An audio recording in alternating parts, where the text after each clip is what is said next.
కేటీఆర్ గారికి నోటీస్ ఇవ్వడం చాలా శోచనీయం, చాలా దుర్మార్గమైన పని, హేయమైన పని అని చెప్పేసి తెలియజేస్తున్నాం. ఇదంతా కూడా కాంగ్రెస్ వాళ్ళు చేసిన కుంభకోణాలు కప్పిపుచ్చుకునే కొరకని, ఆ డైవర్షన్ పాలిటిక్స్ కొరకే ఇవన్నీ చేస్తున్నారు.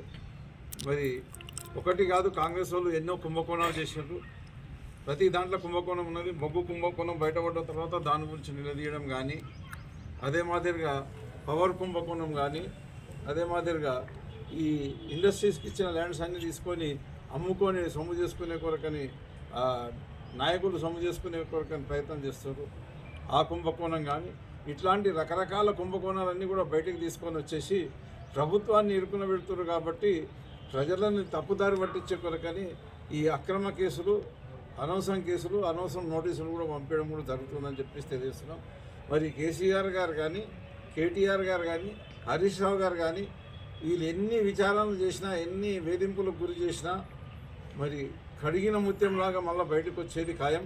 వీళ్ళకి కనీసం ఒక్క ఎంటిక కూడా ఈ కాంగ్రెస్ నాయకులు రేవంత్ రెడ్డి గారు పీకలేరని చెప్పేసి నేను ఈ సభాముఖంగా తెలియజేస్తున్నాను. మరి అదే మాదిరిగా గ్యారంటీలు ఏవైతే కాంగ్రెస్ పార్టీ అధికారంలోకి వచ్చే కొరకని గతంలో అబద్ధపు హామీలు ఇచ్చారు, గ్యారంటీలు ఇచ్చారు.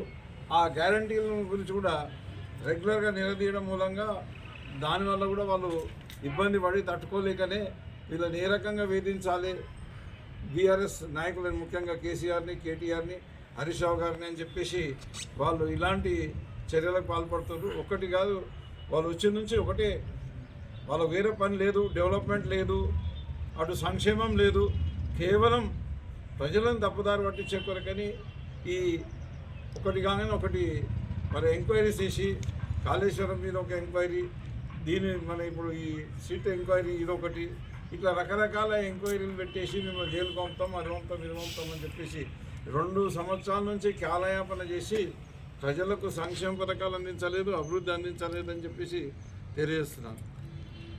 ఉదాహరణకి ఇప్పుడు మొత్తం ఈ రాష్ట్రం అంతా కూడా తాగునీటితో నల్లాడుతుంది, సాగునీటితో నల్లాడుతుంది.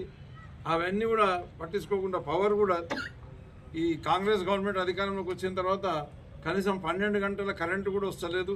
ఆ వచ్చే కరెంటు కూడా క్వాలిటీ కరెంటు రాకపోవడం మూలంగా పంటలన్నీ ఎండిపోతున్నాయి, మోటార్లు కాలిపోతున్నాయి, రకరకాల ఇబ్బంది అవుతున్నాయి. మరి హామీలు కూడా ఏమైతే రైతులకు ఇచ్చిన హామీలు ఉన్నాయో 2 లక్షల రుణమాఫీ చేస్తామని చెప్పేసి రుణమాఫీ ఎగ్గొట్టిర్రు. దాని మీద పెద్ద ఎత్తున ఉద్యమం చేశారు. కాబట్టి మరి వీళ్ళకు కక్ష సాధింపు చర్య తీసుకుంటారు.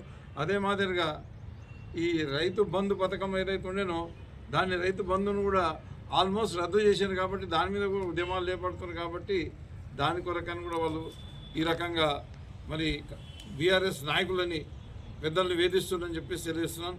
ఇంకా ఎన్ని హామీలు ఇచ్చిండ్రో ప్రతి ఒక్కటి కూడా తులం బంగారం అది లేదు, ఆడపిల్లల రూపాయలు అది లేదు, మరి నిరుద్యోగ యువతకు ఉద్యోగాలు లేవు.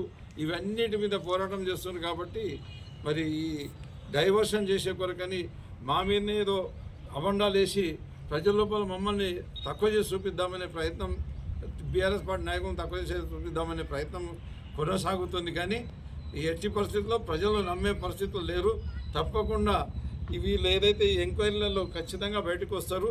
వచ్చిన తర్వాత ప్రజలు ఈ మున్సిపల్ ఎన్నికల్లో కానీ, అదే మాదిరిగా జరగబోయే జడ్పీసీ, ఎంపీసీ ఎన్నికల్లో కానీ, భవిష్యత్తులో జనరల్ ఎలక్షన్లో కానీ ఖచ్చితంగా బీఆర్ఎస్ పార్టీకి పట్టం కట్టి బీఆర్ఎస్ పార్టీకి ఆదరిస్తారని చెప్పేసి తెలియజేస్తున్నాం.